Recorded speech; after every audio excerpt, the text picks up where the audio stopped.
Hello students, आपण wave या सेक्शनमधल्या शेवटच्या चॅप्टरमध्ये आहोत. सध्या आपण आत्तापर्यंत काय काय पाहिलेलं बघा वेव्हशी रिलेटेड. फर्स्ट चॅप्टर जो तुम्ही पाहिला तो आहे simple harmonic motion SHM. Okay, त्यानंतर we saw wave on a string, then we saw sound wave. Wave on a string आणि साऊंड वेव्ह हे दोन्हीही मेकॅनिकल वेव्ह होत्या. ओके, आता आपण जे पाहणार आहोत ती आहे non mechanical wave which is a light wave, आणि त्या चॅप्टरचं नाव आहे वेव्ह ऑप्टिक्स, है ना. ऑप्टिकल वेव्ह आपण पाहणार आहोत. ओके, तर आपण लाईटवरती अजून एक चॅप्टर पाहिलेला आहे जो लाईटचं पार्टिकल नेचर सांगतो. राईट, तुम्हाला जर आठवत असेल तर इन मॉडर्न फिजिक्स आपण लाईटच्या ड्युअल नेचर बद्दल बोललेलो आहोत. Light has a dual nature, त्याच्याकडं पार्टिकल नेचर पण आहे आणि त्याच्याकडं वेव्ह नेचर पण आहे. Right, now particle nature of light was finally proved. It was proved that the light has particle nature by photoelectric effect. By photoelectric effect, and this happened in the century of 1900s. 1911 ते 13 मध्ये आइन्स्टाईनचे papers publish झाले होते. त्यामध्ये एक होता photo electric effect वरती paper. It got published, है ना.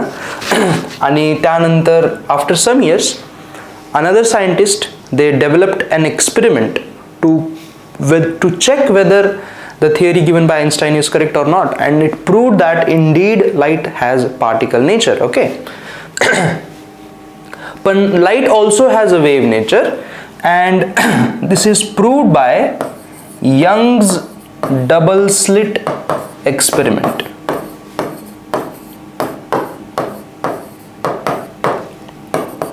Young's double slit experiment.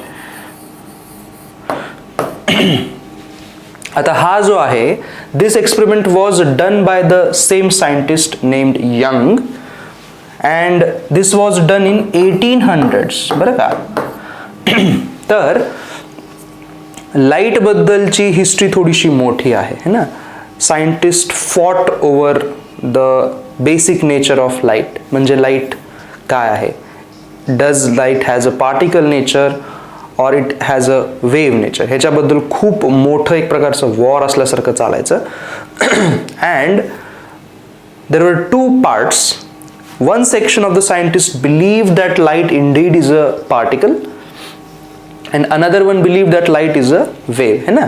तर वेव्ह नेचरला सपोर्ट करणाऱ्यांमध्ये यंग हा एक सायंटिस्ट होता त्या काळामध्ये in 1800s.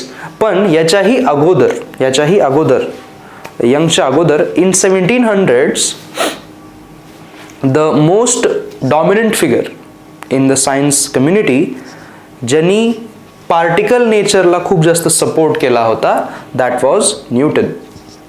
And we all know की न्यूटन हा डॉमिनंट फिगर का आहे, है ना. By the time Newton was thinking about light, he already had law of gravitation in his bucket. म्हणजे त्यांनी ऑलरेडी लॉ ऑफ ग्रॅव्हिटेशन दिलेला होता which governs not just the objects that you see on earth but also the entire galaxies, प्लॅनेट्सची motion, comets, stars यांची motion, हे सगळं काही law of gravitation न देता येतं. So he was here on earth and also being at here he could describe the motion of the planets also. ही खूप मोठी गोष्ट आहे, आणि त्यामुळे तो लॉ ऑफ ग्रॅव्हिटेशन जो आहे ना तो खूप मोठा होता. It was very heavy, it was very important, त्याची व्हॅल्यू खूप जास्त होती. Okay, then Newton's laws of motion तर आपल्याला माहितीच आहेत.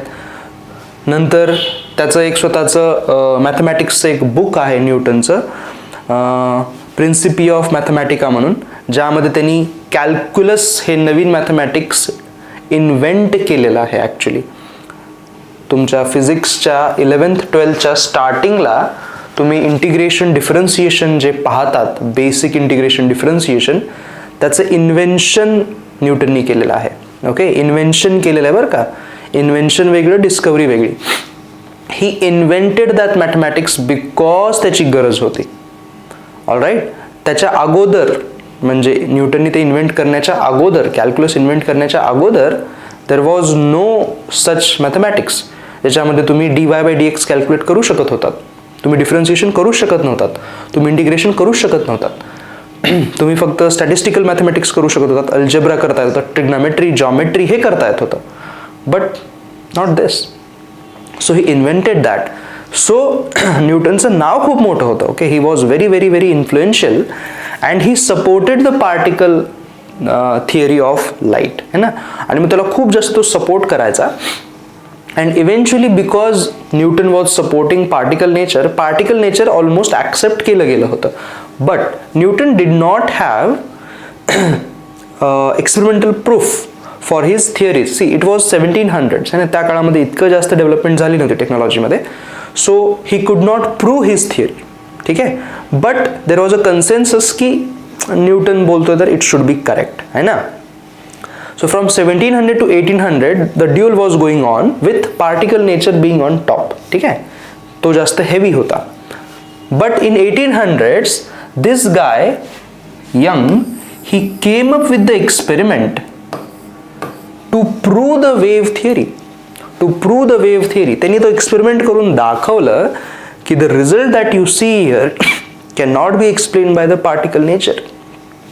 You have to think about wave nature of light. आपण तो एक्सपेरिमेंट पाहणारच आहोत की एवढं काय त्याच्यामध्ये होतं. इझी एक्सपेरिमेंट आहे तो, खूप जास्त काही अवघड नाही, तुम्ही घरी करू शकतात तो. But he prove that and then science community believed की now this guy has physical proof for this, that everyone can look at it, everyone can see it and say की yes it is indeed a wave nature. आणि from this time onwards wave nature जे आहे ते मग पुढं गेलं. And it was widely accepted by 1800 की indeed light is wave. आणि तिथं फुल स्टॉप लागला. ओके. पण तरी पण काही सायंटिस्ट मध्ये होतं की नाही, ह्याच्यामध्ये पार्टिकल नेचर पण असलं पाहिजे. See, now they cannot deny the wave nature because there was experimental proof, but they also thought की पार्टिकल नेचर पण असलं पाहिजे. पण कुणाकडे एक्सपेरिमेंटल प्रूफ नव्हता. And in 1900s Einstein came with photoelectric effect आणि त्यांनी त्याची थिअरी दिली त्याच्या पेपरमध्ये. काही वर्षानंतर अजून त्याचं एक्सपेरिमेंटल सेटअप करण्यात आला बाय अनदर सायंटिस्ट.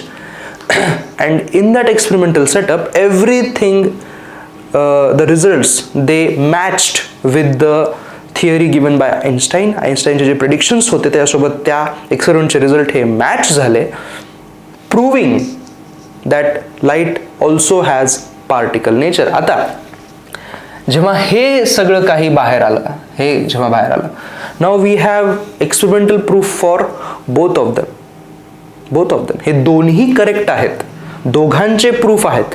जर कुणी म्हणत असेल की फक्त हे करेक्ट आहे, त्याला तुम्ही हा एक्सपेरिमेंट पहा असं सांगू शकतात की just look at this is also correct. आणि जर कुणी म्हणत असेल की फक्त वेव्हच नेचर आहे, यू कॅन टेल देम की just look at this is also there. So असं लाईटला ड्युअल नेचर आहे असं आपण म्हणतो बिकॉज दोन्ही नेचर दाखवणारे एक्सपेरिमेंट आपल्याकडे अवेलेबल आहेत. ठीक आहे. मग लाईट कोणतं नेचर कधी दाखवते? तर एक जोक आहे असा फिजिक्समध्ये की समहाव लाईट नोज की तुम्ही कोणता एक्सपेरिमेंट करताय आणि त्यानुसार लाईट ही त्याचं नेचर ही दाखवून देते. ओके. नोबडी नोज की असं का होतं, but it Indeed is true. तुम्ही जर हा एक्सपेरिमेंट केलात ना, यंग्स डबल स्लिट, तर वेव्ह नेचरनी रिझल्ट येतो, पार्टिकल नेचरनी नाही येत.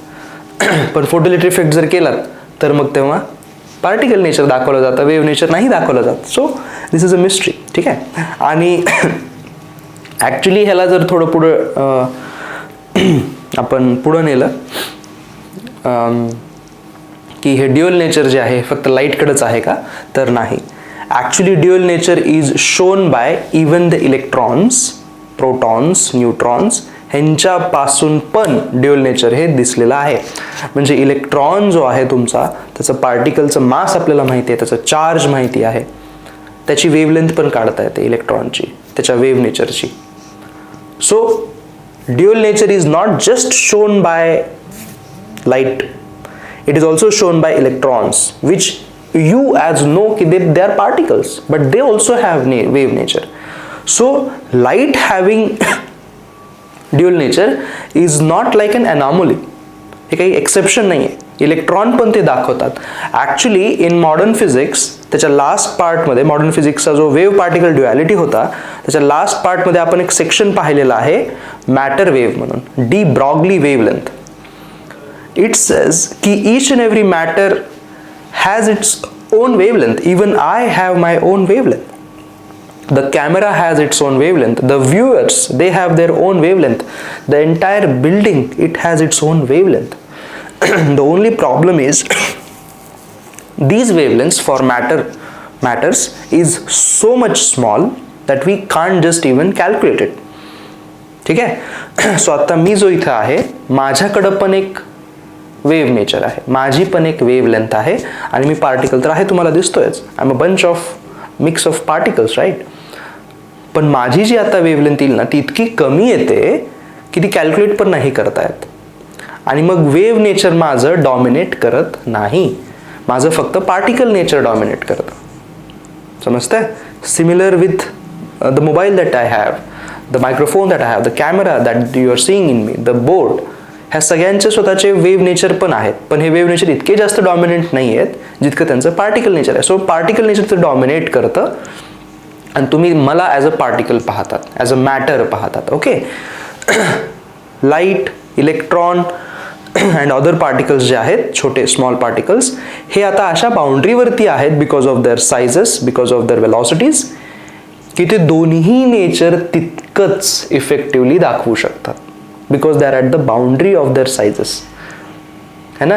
वेव्ह नेचर आणि पार्टिकल नेचर हे दोन्हीही तिथे डॉमिनेट करत नाहीत, ते ऑलमोस्ट सेम लेवलला असल्यामुळं आपण म्हणतो की light has a dual nature. Actually I also have a dual nature, but one of the nature dominates very effectively over the other. माझ्यासाठी पार्टिकल नेचर खूप जास्त डॉमिनेट करतं वेव्ह नेचरवरती, म्हणून मी ॲज अ पार्टिकल म्हणूनच तुमच्या समोर येईन. बट लाईट, इलेक्ट्रॉन, प्रोटॉन ह्या दोघांसाठी, ह्या तिघांसाठी पण इफेक्टिव्हली आपण, किंवा अदर पार्टिकलसाठी ज्यांची साईज खूप लहान आहे, हे दोन्ही नेचर ऑलमोस्ट इक्वल प्रोबॅबिलिटीचे आहेत, म्हणून ते ड्युअल नेचरचे म्हणतो. पण जिथं फक्त वेव्ह आहे, लाईक नुसती साऊंड वेव्ह, तिथं मग पार्टिकल नेचर डॉमिनेट नाही करत, इट्स वेव्ह नेचर दॅट. तर अशा पद्धतीनं आपण याला विचार करू शकतो. ठीक आहे. So light having a dual nature is not an anomaly, everyone has that, but which dominates that matters. Okay. तर ही झाली थोडीशी हिस्ट्री याच्याबद्दलची.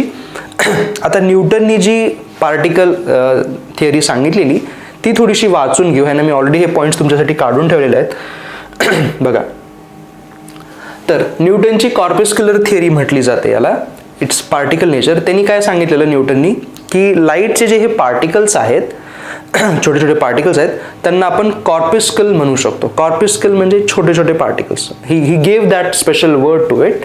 वाचूयात आपण. Light consists of tiny particles called corpuscles which are emitted by the luminous object. है ना. Corpuscles असं त्यांनी त्यांना sorry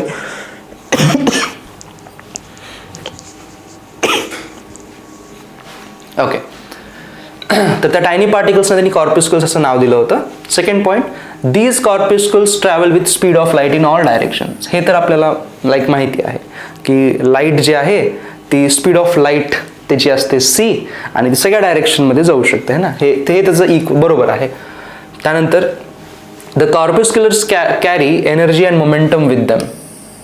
Wien they strike retina of the eye they produce sensation. त्यांच्याकडे एनर्जी आहे, मोमेंटम आहे वगैरे वगैरे त्यांनी सांगतायत. तर हे आपण ॲक्च्युली पार्टिकल नेचर जो पाहिला आपण फोटोइलेक्ट्रिक इफेक्टमध्ये, actually we have given this. है ना, की एनर्जी किती असते, त्या फोटॉन्स नाव आहे त्यांना आता. Energy was hc by lambda and momentum was h by lambda. तर हे पण ॲक्च्युली न्यूटनचं करेक्ट होतं, याच्यामध्ये काही रॉंग नाही आहे. है ना. Fourth point, the corpuscles of different colours are of different sizes. Red coloured corpuscle are larger than blue colour. तर ॲक्च्युली ही त्याची थिअरीचा पार्ट आता रॉंग आहे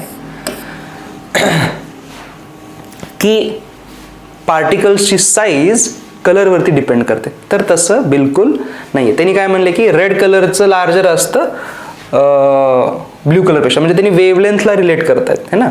पण तसं नाही आहे ॲक्च्युली. सगळे फोटॉन हे साईज वाईज ॲक्च्युली सेम असतात.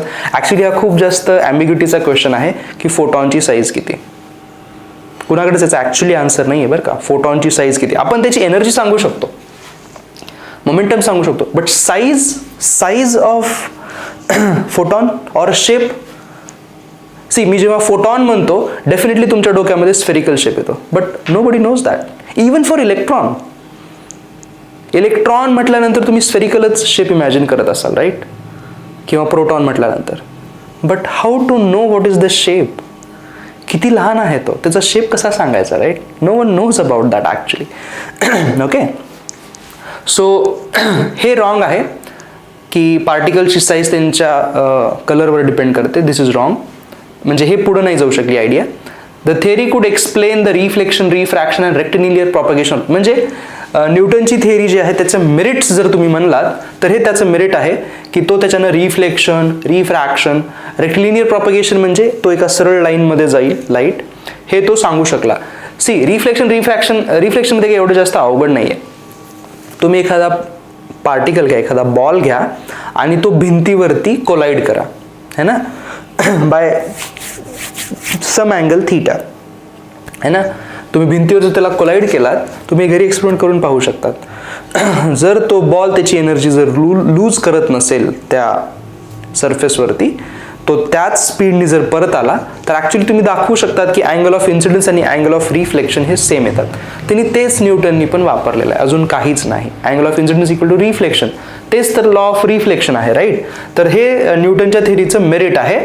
So this is the merit. थांबा, मी ह्याला वेगळ्या कलरमध्ये लिहितो म्हणजे कळेल तुम्हाला. हे जे 5th नंबर दिसतं तुम्हाला, 5th number, this is the merit of Newton's corpuscular theory. पण पुढं काय म्हणले बघा, the corpuscular theory could not explain interference, diffraction and polarisation of light. So this part is actually demerit.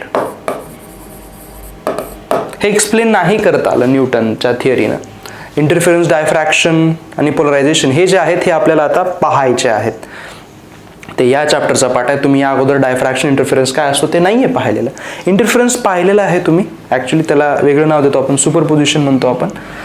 पुढं, speed of light in denser medium is more than speed of light in rarer medium according to this theory which is incorrect. So हे पण जे आहे हे पण एक डिमेरिटच झालेलं आहे ना, हे रॉंग आहे ना. डेन्सर मीडियममध्ये स्पीड ही कमी असते, रेअरर मीडियममध्ये जास्त असते. सो हे ॲक्च्युली रॉंग आहेत ह्या गोष्टी. हे तर प्रॉपरच रॉंग आहे, हे डिमेरिट नाही आहे, हे प्रॉपर रॉंग आहे. बट द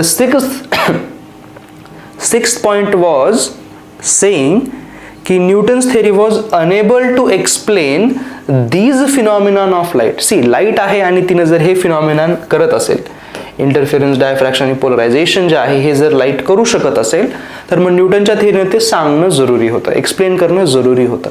न्यूटन कुड नॉट एक्सप्लेन दॅट, म्हणून ते त्याचं डिमेरिट म्हणलेलं आहे. याला तुम्ही डिमेरिट नका म्हणू, हे ॲक्च्युली प्रॉपर रॉंगच आहे. ओके, आता यंगचा जो डबल स्लिट एक्सपेरिमेंट आहे, it is an experiment that proves that it is a wave nature. पण न्यूटनकडे जशी कॉर्पस्क्युलर थिअरी होती पार्टिकल नेचरला पुट फॉरवर्ड करायला, तसंच अजून एक सायंटिस्ट होते whose name is Huygen. He is a Dutch scientist. Huygen, HUYGEN, Huygen. ह्या हॉयगननी वेव्ह नेचर एक्सप्लेन करण्यासाठी काही प्रिन्सिपल दिलेले आहेत आणि हॉयगनचे जे प्रिन्सिपल आहेत त्या प्रिन्सिपलनुसार काही त्याच्यामध्ये मेरिट्स आहेत, काही डिमेरिट्स आहेत. आपण ते पण पाहूयात. ॲक्च्युली हॉयगनच्या प्रिन्सिपलचा वापर करून आपण हा चॅप्टर जो आहे तो पुढे नेणार आहोत. ठीक आहे, हॉयगनचे प्रिन्सिपल लगेच पुढे देतोय मी. बघा, हॉयगन्स वेव्ह थिअरी ऑफ लाईट काय आहे तर light travels in the form of waves because तो वेव्ह नेचरला फॉरवर्ड करतोय, तर हे त्यांनी सांगितलं. These wave travels in all direction with the velocity of light. म्हणजे आता इथं जर मी लाईट सोर्स ठेवला तर त्यांनी लाईट इकडं पण जाईल, इकडं पण जाईल, इकडं पण जाईल, इकडं पण जाईल, इकडं सगळीकडं ती जाऊ शकते राईट. तर सगळ्या डायरेक्शनमध्ये जायला पाहिजे विथ वेलॉसिटी ऑफ लाईट, आणि ती एक वेव्ह आहे. हे दोन तर पॉईंट आपल्याला माहितीच आहेत. Third point, the waves of light of different colors have different wavelengths. We know that this is right now. हे करेक्ट आहे, आपल्याला माहिती आहे. ब्ल्यू लाईटची वेवलेंथ रेड पेक्षा कमी असते. So different colour have different wavelength. Wavelength he actually एक प्रॉपर्टी आहे राईट त्या कलरची. सो हे पण करेक्ट आहे सध्यासाठी. आता हा एक पार्ट आहे बघा. Initially the light waves were assumed to be longitudinal, पण लेटर एक्सप्लेन केलं गेलं की हा जो पोलरायझेशन जो फिनॉमिनन आहे त्यावरून कळतं की लाईट ही ॲक्च्युली ट्रान्सव्हर्स आहे. सो होयगननी त्याला लॉंगिट्यूडनल मानलं होतं. That was the demerit of Huygens principle. ते रॉंग होतं. हे जे लॉंगिट्यूडनल आहे हे रॉंग आहे. तर मी इथे एक पॉइंट तुम्हाला लिहून देतोय की light waves are actually transverse. Light waves are transverse. ट्रान्सव्हर्सचा मीनिंग आठवतोय? ट्रान्सव्हर्स म्हणजे the disturbance created in the medium is perpendicular to the wave velocity. Wave propagation जर असं असेल तर डिस्टर्बन्स असं असू शकतं. दोघांमध्ये 90 डिग्री असतो. सो आयदर असं असेल किंवा असं पण असू शकतं किंवा असं पण. ह्याला म्हणायचं ट्रान्सव्हर्स. तर लाईट अशा पद्धतीनं जाते है ना. आता लॉंगिट्यूडनल म्हणजे काय होतं मग आठवतं ना. डिस्टर्बन्स हा असा आहे आणि वेव्ह पण अशी जाते. तर लाईट ही ट्रान्सव्हर्स आहे. नाव देअर कम्स अ प्रॉब्लेम. आपण वेव्ह ऑन अ स्ट्रिंगला पण ट्रान्सव्हर्स म्हणलेला आहे राईट. ती मेकॅनिकल पण आहे कारण wave on a string requires the string to propagate. अजून एक आपण ट्रान्सव्हर्स एक्झाम्पल पाहिलं होतं. सरफेसवरती पाण्याच्या सरफेसवरती ज्या वेव्स क्रिएट होतात those are also transverse. And you could see there हे अशा पद्धतीचं मोशन असतं आणि वेव्ह तर पुढे जाते. So yes there is a 90 degree angle and you require the water molecules for the wave to propagate. So ती पण एक मेकॅनिकल वेव्ह आहे. लाईट जी आहे ना ती नॉन मेकॅनिकल आहे बरं का. हा पण एक महत्वाचा पॉइंट आहे जो तुम्हाला लिहून घ्यायचा आहे. Light is a non mechanical wave meaning light does not require any medium to propagate.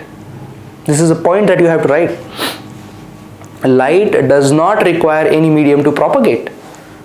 Example, sun आपल्यापासून किती 8 लाईट मिनिट्स लांब आहे. म्हणजे लाईटला तिथून इथपर्यंत यायला 8 मिनिट लागतात ऑन ॲव्हरेज राईट. हे लाईट मिनिट्समध्ये सांगणं झालं.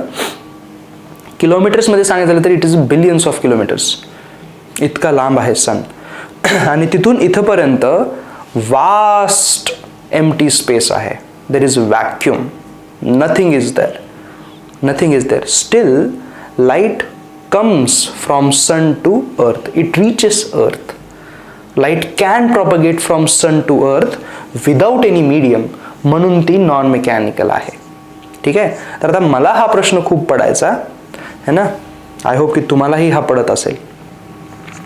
मेकॅनिकल वेव्सना प्रॉपगेट करण्यासाठी मीडियम लागतं. नॉन मेकॅनिकल वेव्हला लागत नाही. Well done from this part. My question is, if there is no medium required in the non-mechanical wave, तर डिस्टर्बन्स कुणामध्ये होतो? आपण काय म्हणलं? Light is a transverse wave meaning the disturbance is like this and wave goes like this. So disturbance is perpendicular to the propagation. मग हा disturbance कुणामध्ये आला? हु is there? लाईटला तर कुणाचीच गरज नाही लागत. सी सनपासून अर्थपर्यंत येणारी लाईट तर व्हॅक्यूममध्ये यायले. व्हॅक्यूममध्ये कुणी मीडियमच नाही आहे ना. पण वेव्ह तर यायले. मग डिस्टर्बन्स तिथं कुणामध्ये क्रिएट झाला if there is nobody? That is my question right. तर याचा आन्सर असा आहे. याचा आन्सर हे खूप महत्त्वाचा पार्ट आहे बरं का. हा खूप महत्त्वाचा पार्ट आहे. होयगननी हे नव्हतं सांगितलं but now we know that की जेव्हा लाईट अशी प्रॉपगेट होते, सॉरी हे सी लिहूयात आपण है ना. Light propagate like this.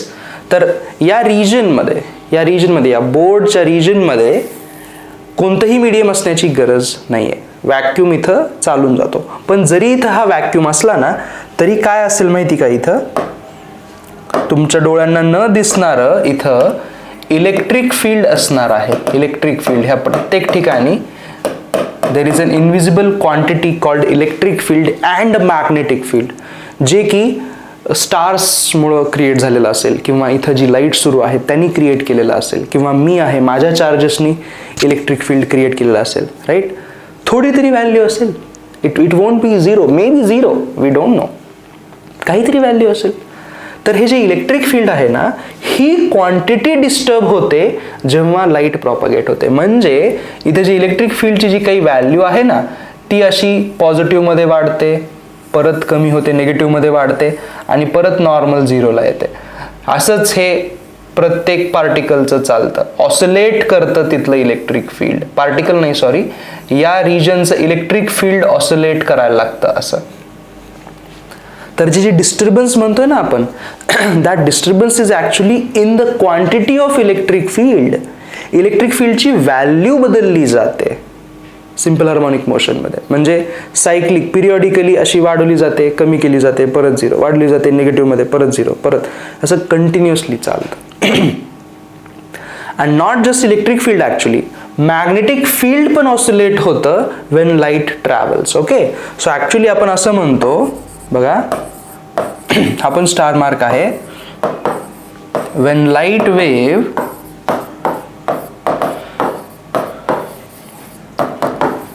travels in a region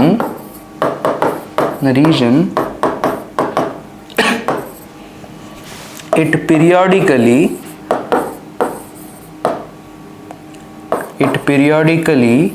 changes the E and B field of that region.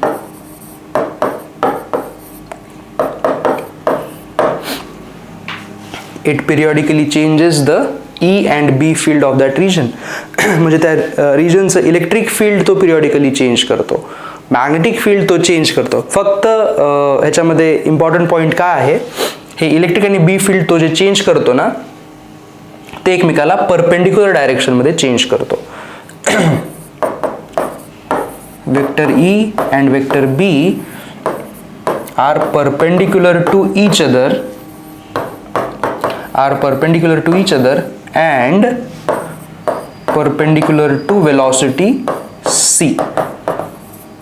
म्हणजे जे प्रॉपगेशन सुरू आहे ना, त्याला आपण ते परपेंडिक्युलर असतात. So electric and magnetic field are perpendicular to each other, आणि हे तिघं एकमेकाला ॲक्च्युली परपेंडिक्युलर असतात. म्हणजे जर तुमची लाईट वेव्ह जी अशी जात असेल अशी, तर इलेक्ट्रिक फील्ड हे असं असू शकतं आणि मॅग्नेटिक फील्ड हे असं असू शकतं. हे बघा, हे असं, आणि हे तुमचं इलेक्ट्रिक स्पीड इकडं, असे हे तिघं एकमेकाला परपेंडिक्युलर असतात XYZ मध्ये. म्हणजे इलेक्ट्रिक फील्ड असं ऑसिलेट होईल, मॅग्नेटिक फील्ड असं ऑसिलेट होईल, लाईट ही अशी जाते. ठीक आहे, तर हे दोघं असेच असावे असं काही नाही आहे, हे दोघं असे पण असू शकतात या लाईटसाठी. हे दोघं फक्त एकमेकाला परपेंडिक्युलर आणि लाईटला परपेंडिक्युलर. बघा, हे असं दिसतंय का तुम्हाला, this could be electric, magnetic and light. असंही असू शकतं, असंही असू शकतं. तिघं फक्त एकमेकाला परपेंडिक्युलर हवे आहेत.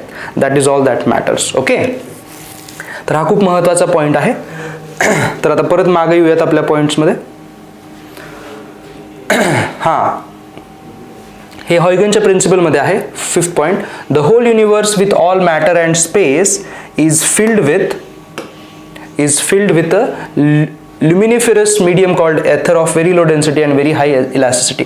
हे असं काहीही नाही आहे, पण हे एक थिअरी पॉईंट होता की युनिवर्समध्ये सगळीकडे एक एथर नावाचा एक काहीतरी मटेरियल आहे ज्याच्याबद्दल त्यांनी सांगितलेलं आहे. पण असं काही नाही. सी, हे यासाठीच त्यांनी म्हटलं होतं. मी जो आता तुम्हाला डाऊट विचारला ना, की लाईट जर वेव्ह असेल आणि ती जर डिस्टर्बन्स क्रिएट करत असेल, तिला कुणीतरी पाहिजे ना डिस्टर्ब करायला. त्यांनी म्हणलं की मग इथं एथर नावाचं एक काहीतरी मटेरियल आहे जो ती डिस्टर्ब करत येते. पण we know that there is nothing, there is vacuum. आणि ती कुणाला डिस्टर्ब करते, तर मग इलेक्ट्रिक आणि मॅग्नेटिक फील्डला. ओके, पुढचा point, Huygens theory could explain reflection, refraction, interference, diffraction, polarization, but could not explain photoelectric effect and Compton effect. हे दोन इफेक्ट, तर आपण पाहिला, कॉम्प्टन नाही पाहिला. न्यूटनची थिअरी कुठं फेल होत होती, इंटरफेरन्स, डायफ्रॅक्शन, पोलरायझेशन. पण हॉयगनची थिअरी ते पण सांगू शकते. सो हे त्याचे मेरिट झाले. कोणते? These are the merits. Reflection, refraction, interference, diffraction. पण डीमेरिट मग हे झाले. These are the demerit. So ह्याच्यावरती थिअरी प्रश्न बनवू शकतो. ओके. आणि मग हॉयगनच्या थिअरीमध्ये एक वेव्ह फ्रंटची कॉन्सेप्ट आहे, ती आपण बघूयातच काय आहे ती, पुढे बघूयात आपण. पण हे तुम्ही लक्षात ठेवणं जरुरी आहे अबाउट हॉयगन्स प्रिन्सिपल. ठीक आहे, पुढे जाऊयात. हां, तर इथं मी एक EM वेव्हचा स्पेक्ट्रम दिलेला आहे. EM वेव्हचा स्पेक्ट्रम दिलेला आहे. तर इलेक्ट्रोमॅग्नेटिक वेव्हमध्ये कोण कोण असतात? सगळ्यात लेफ्ट साईडला आहेत गामा रेज, ह्यांची एनर्जी सगळ्यात जास्त असते. त्यानंतर आहेत तुमचे एक्स रेज, ह्यांची एनर्जी थोडीशी कमी असते. Then you have ultraviolet, UV rays, त्यांची एनर्जी अजून कमी असते. त्याच्यानंतर आपला विजिबल स्पेक्ट्रम आहे. या विजिबल स्पेक्ट्रमला असं त्यांनी डिवाइड करून दाखवलेलं आहे. तर या साईडला वायलेट आहे, या साईडला रेड आहे. हा तुमचा विबग्योर आहे. करेक्ट. तर हा विबग्योर बघा 400 नॅनोमीटर पासून 700 नॅनोमीटरच्या रेंजमध्ये आहे फक्त. ही किती छोटी रेंज आहे विचार करा. म्हणजे तुम्हाला जी लाईट दिसते ती पूर्ण स्पेक्ट्रमचा फक्त इतका छोटासा पार्ट आहे. बाकी सगळं काही बघा किती मोठं आहे. ही इनविजिबल लाईट आहे जी तुमच्या आसपास आहे पण तुम्हाला दिसत नाही. ओके. UV आणि IR तर कंटिन्युअसली तुमच्या आसपास सुरू असतात तरीही तुम्हाला दिसत नाहीत, है ना. रेडच्या राईट हँड साईडला इन्फ्रारेड आहे हे. त्यानंतर मायक्रोवेव्ह आहे. त्यानंतर हे FM AM जे आहे त्यांना रेडिओ वेव्स म्हणतात. एकत्र कम्युनिकेशनसाठी वापरतो आपण हे रेडिओ वेव्स. आणि सगळ्यात शेवटी हे तुमचे रेडिओ वेव्स इकडे येऊन गेलेले आहेत ना, लॉंग आणि शॉर्ट, त्यांनी असं 2 पार्ट केलेले आहेत. तर या पूर्ण स्पेक्ट्रममध्ये बघा वेवलेंथ जी आहे ती इकडं वाढत जायलेली आहे ह्या साईडला. फ्रिक्वेन्सी मात्र इकडं वाढत जायलेली आहे. ठीक आहे. मग एनर्जी आपली काय असते? एनर्जी असते hc/λ किंवा h × न्यू. तर तुम्ही बघू शकतात फ्रिक्वेन्सी इकडे वाढायली म्हणजे एनर्जी ऑफ फोटॉन इकडं जास्त असणार आहे. किंवा वेवलेंथ हे बघा इकडं कमी व्हायले, इकडे वेवलेंथ कमी व्हायले. राईट. सॉरी, इकडे वेवलेंथ वाढायले. आय एम सॉरी, इकडे वेवलेंथ वाढायले म्हणजे इकडे एनर्जी कमी व्हायला पाहिजे, कारण वेवलेंथ आणि एनर्जी एकमेकाला इन्व्हर्स आहेत. सो असं हे स्पेक्ट्रम तुम्हाला दिला जातो. राईट. ह्याचे व्हॅल्यूज लक्षात ठेवणं जरुरी नाही आहे. फक्त यू हॅव टू रिमेंबर की कोणत्या रेज ह्या जास्त एनर्जेटिक आहेत. तर gamma rays are the most energetic. They have the lowest of wavelength, highest of frequency. आणि रेडिओ वेव्स जे आहेत ते सगळ्यात कमी एनर्जीचे आहेत. वेवलेंथ सगळ्यात जास्त आहे, फ्रिक्वेन्सी सगळ्यात कमी आहे. ओके. आता आपण हॉयगनच्या प्रिन्सिपलमध्ये जातोय, ज्याच्यामध्ये त्यांनी वेव्ह फ्रंट डिफाईन केलाय. बघा हॉयगनच्या प्रिन्सिपलमधला वेव्ह फ्रंट काय असतो? Wave front is the locus of points, ज्यांना त्यांनी वेवलेट म्हणलंय. वेवलेट काय तेही पाहूयात. Having the same phase of oscillation. Same phase of oscillation ह्याला त्यांनी वेव्ह फ्रंट म्हटलेलं आहे. फॉर एक्झाम्पल मी तसं एक्सप्लेन करतोय. आपल्याकडे एक सोर्स आहे S. ह्या सोर्सनी सगळ्या डायरेक्शनमध्ये वेव्ह सोडलेली आहे समजा, सगळ्या डायरेक्शनमध्ये. तर काय होईल? थोड्या वेळानं ही वेव्ह अशी इथं पोहोचलेली असेल, है ना. तर हा जो शेप दिसतोय तुम्हाला, आता तुम्ही एक तळ्यामध्ये आहात आणि इथं असे ड्रॉप्स टाकायलात, तर यू नो की जे तरंग उठणार आहेत ते असे सगळ्या डायरेक्शनमध्ये असे जातील आणि एक स्फेरिकल शेप बनतो. यालाच त्यानं नाव दिलेलं आहे वेव्ह फ्रंट, अजून काहीही नाही. ह्यालाच त्यांनी नाव दिलेलं आहे वेव्ह फ्रंट. हाच वेव्ह फ्रंट आहे बरं का. म्हणजे वेव्ह फ्रंट सध्या इथं आहे. थोड्या वेळानं तो असा इकडं जाईल, है ना, हे असं जाईल. करेक्ट. हा वेव्ह फ्रंट हळूहळू बाहेरच्या डायरेक्शनमध्ये ट्रॅव्हल करतोय. This is the direction of propagation. Right. तर आता तुम्ही इथं हॉयगनचे प्रिन्सिपल जे आहेत, पुढं हॉयगनचे काही प्रिन्सिपल आहेत ते आपण पाहणार आहोत. हॉयगनचे प्रिन्सिपल कशासाठी युजफुल आहेत? तर इट टेल्स अस की सध्याचा जर वेव्ह फ्रंट पोझिशन नंबर 1 ला असेल तर after some time what will be the shape of the wave front, हे काढण्यासाठी हॉयगनचं प्रिन्सिपल खूप जास्त युजफुल आहे. सध्या वेव्ह फ्रंट जर 1 ला असेल तर थोड्या वेळानं तो पॉइंट 2 ला जेव्हा जाईल तेव्हा त्याचा पण शेप स्फेरिकलच बनेल का? सी, आपण हे एक्सपेरिमेंट करून पाहिलेले आहेत म्हणून आपल्याला माहित आहे. We have seen it happen. But just try to look at from Huygens point of view. 1700-1800s मध्ये तो लाईट बद्दल हे सांगतोय. राईट. ऑब्विसली त्यांनी कुठेतरी हे एक्सपिरियन्स केलेलं असणार आहे, तीच थिअरी त्यानं लाईटसाठी अप्लाय करण्याचा प्रयत्न केला असणार आहे. But you have to look at it from his point of view की खूप महत्त्वाचं आहे. ठीक आहे. जी लाईट दिसत पण नाही डोळ्यांना, ती त्याचे वेव फ्रंट कुठं कुठं कुठं रीच झाले असतील, त्याचा शेप कसा असेल, है ना, ह्यासाठी ही थिअरी आहे. So first thing is that Huygens principle tells you the shape of the wavefront. Huygens principle tell you the shape of wavefront, and its position,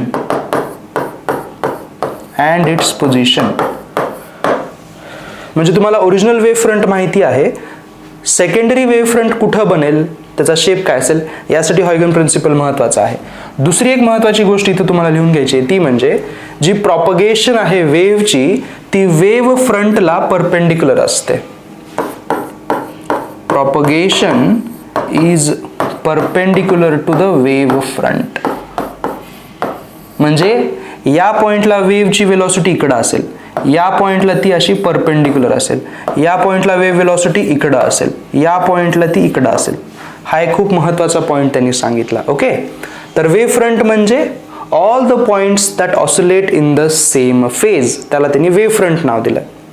आता आपण जे पुढचा पार्ट पाहणार आहोत, पुढची स्लाइड, ती आहे पुढचा शेप वेव्ह फ्रंटचा आणि त्याची पोझिशन कशी काढायची. बघूयात आपण.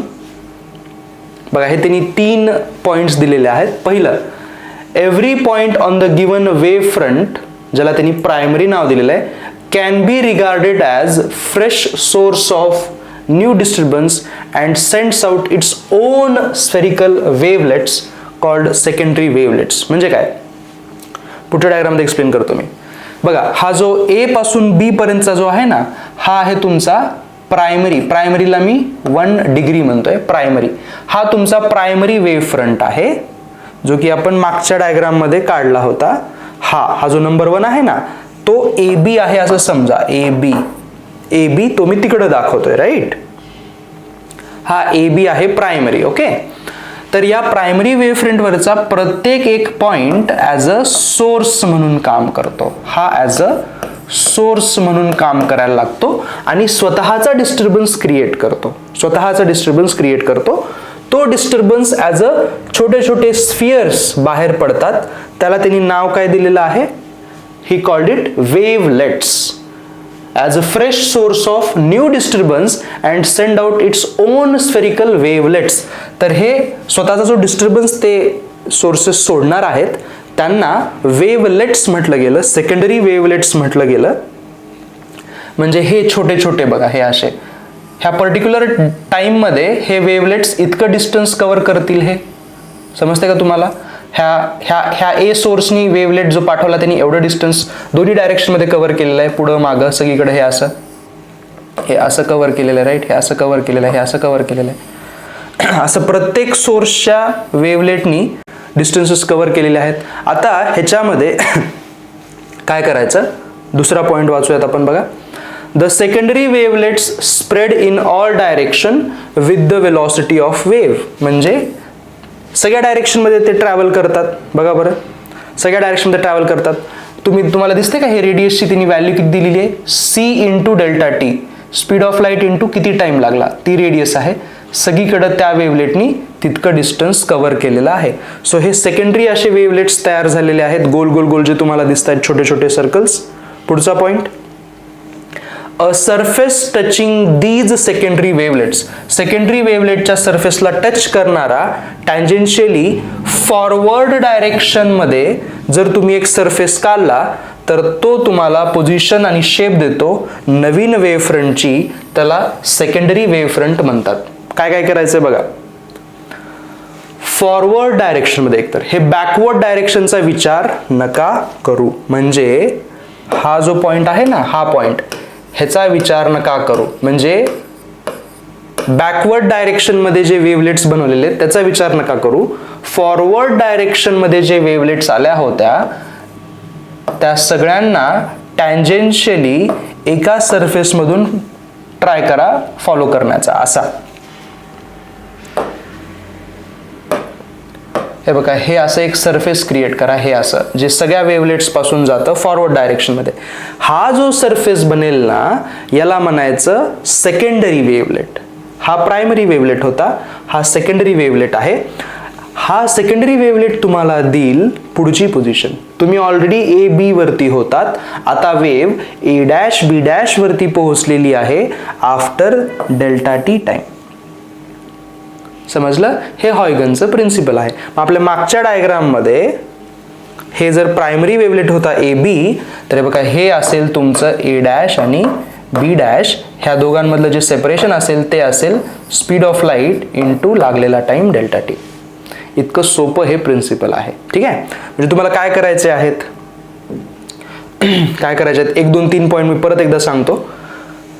जिथे तुमचं प्रायमरी वेव फ्रंट आहे ना, हा वाला ए बी, त्याच्यावरचा प्रत्येक एक पॉइंट ॲज अ सोर्स मानायचा आणि तिथून डिस्टर्बन्स क्रिएट करायचा, ज्याला म्हणायचं वेवलेट्स. हे वेवलेट्स एक स्पेसिफिक डिस्टन्स कव्हर करतील सगळ्या डायरेक्शनमध्ये, इन ऑल द डायरेक्शन्स. तुम्हाला त्यातली फक्त फॉरवर्ड डायरेक्शन पाहायची आहे आणि मग त्या वेवलेट्सच्या सगळ्या सर्फेसेसना एकत्र घेणारा एक नवीन सरफेस क्रिएट करायचा, ज्याला म्हणायचं secondary wave front. This secondary wave front will give you N idea. It will give an idea about the shape and the position of where the wave has reached. ठीक आहे. इथे एक दुसरी diagram पण आहे, त्याच्यामध्ये प्रायमरी वेव फ्रंट हा सरळ दाखवलेला आहे. बघा, हा प्रायमरी वेव फ्रंट असा सरळ होता. ठीक आहे, मग त्याच्यावरच्या प्रत्येक सोर्सनी, बघा हा प्रत्येक सोर्स एक आहे इथं, ह्यांनी स्वतःचे आता वेवलेट्स सुरू केलेले आहेत. हे वेवलेट्स बघा, हे असे झाले, ह्याचा वेवलेट असा झाला, फॉरवर्ड डायरेक्शनमध्ये हे असे वेवलेट्स झालेले आहेत, है ना. मग ह्या सेकंडरी सगळे जे वेवलेट्स होते त्यांना परत कंबाईन केलं तर परत हे अशा पद्धतीचा एक वेव फ्रंट बनला आपला ए डॅश बी डॅश. समजतंय? तर इथे बघा, पहिलं हे स्फेरिकल वेव फ्रंट होता, सेकंडरी वेव फ्रंट पण स्फेरिकल आला. इथं प्लेनर वेव फ्रंट होता, तर दुसरा पण प्लेनर बनला. आणि इथं डायरेक्शन ऑफ प्रोपगेशन कशी असेल, आपण आत्ताच लिहून दिलं. Direction of propagation is perpendicular to the wave front. ही तुमची वेलॉसिटी आहे. आणि इथं म्हणलात तर हे बघा, ही इथं अशी परपेंडिक्युलर आहे, इथं काढलात तर ही वेलॉसिटी आहे, इथं काढलात तर ही वेलॉसिटी आहे. पण इथं मात्र सगळीकडं एकच डायरेक्शन येते बघा. सो तुमची वेव जर अशी जात असेल, तर वेव फ्रंट प्लेनर बनतात. तुमची वेव जर अशी रेडियली बाहेर जाणारी असेल, बाहेर अशी, जसं पाण्यामधली वेव अशी बाहेर जाते रेडियली आउटवर्ड, तर वेव फ्रंट त्या 2D मध्ये वेव फ्रंट ही सर्क्युलर बनेल. आणि 3D मध्ये तर इथे एक असा पॉइंट ठेवला मी, लाईट सोर्स, आणि तो 3D मध्ये सगळीकडे लाईट पाठवतोय, रेडियली आउटवर्ड जाते तुमची वेव, तर वेव फ्रंट हा स्फेरिकल बनेल. करेक्ट? तो पॉइंट आहे का, आपण लिहून घेऊयात, बघूयात.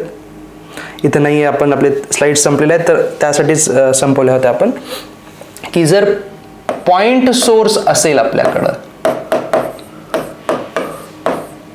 पॉइंट सोर्स असेल, तर त्याचा जो वेव फ्रंट जो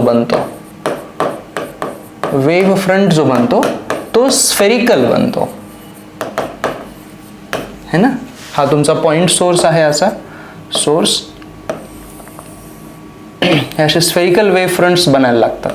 करेक्ट? हे तुमचं प्रॉपगेशन आहे असं. ठीक आहे. जर तुमचा पॉइंट सोर्स जो आहे, पॉइंट सोर्स म्हणजे सगळ्या डायरेक्शन मध्ये लाईट सोडणारा, आता पॅरलल बीम ऑफ लाईट जर असेल, लाईट सोर्स जो आहे तो पॅरलल लाईट पाठवतो आहे बघा, ही अशी वेवची वेलॉसिटी आहे, असं जात आहे. तर ह्याला आपण आत्ताच पाहिलं की वेव फ्रंट असे बनतात, परपेंडिक्युलर असे प्लेनर वेव फ्रंट बनतात इथं, है ना. तर हे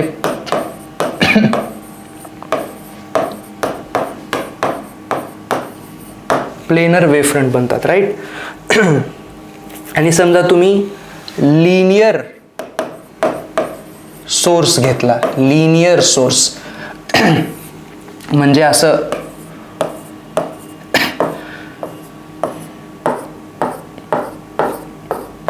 एका लाईनवरती सगळे लाईट सोर्सेस लावले, एका लाईनवरती एका खाली एक असे, तर सगळ्या डायरेक्शनमध्ये लाईट जाईल. हे बघा, इकडं जाणार आहे, इकडं जाणार आहे, पुढं येणार आहे, इकडं जाणार आहे, इकडं जाणार आहे, मागं जाणार आहे.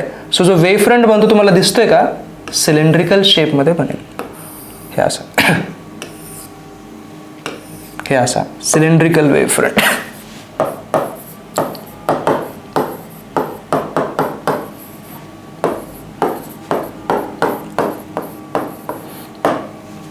तर पॉइंट सोर्ससाठी स्फेरिकल वेव्ह फ्रंट, पॅरलल बीमसाठी प्लेनर वेव्ह फ्रंट आणि अशा लाईन सोर्ससाठी सिलेंड्रिकल वेव्ह फ्रंट.